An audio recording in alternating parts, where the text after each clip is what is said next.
రాష్ట్రంలో ఎవ్వరు కూడా చదువుకున్న పిల్లలకు ఉద్యోగాలు తెలియజేస్తారు.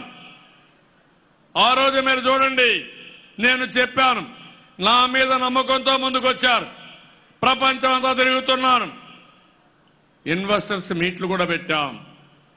మొన్నే మీరు చూస్తే మన ఊరి పక్కన రామాయంపట్నానికి నేను ఫౌండేషన్ ఇస్తే 4,500 కోట్ల రూపాయలతో రాబోయే 20-22 నెలల్లో రామాయంపట్నం ఆపరేషన్కు వస్తుంది.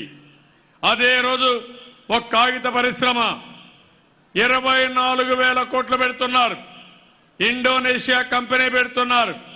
ఇది భారతదేశంలో వచ్చినటువంటి ఫారిన్ డైరెక్ట్ ఇన్వెస్ట్మెంట్ అతి పెద్ద ఇన్వెస్ట్మెంట్.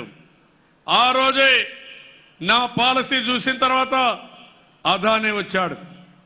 అదానీ వచ్చి 80-70 వేల కోట్ల రూపాయలతో ఒక పక్క డేటా సెంటర్ గాని, ఇంకో పక్క దానికి కావాల్సిన కరెంటు కోసం, సోలార్ ఎనర్జీ కోసం శ్రీకారం చుట్టారు.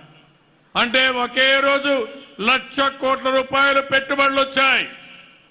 దీనివల్ల 1,30,000 మందికి ఉద్యోగాలు వస్తాయి.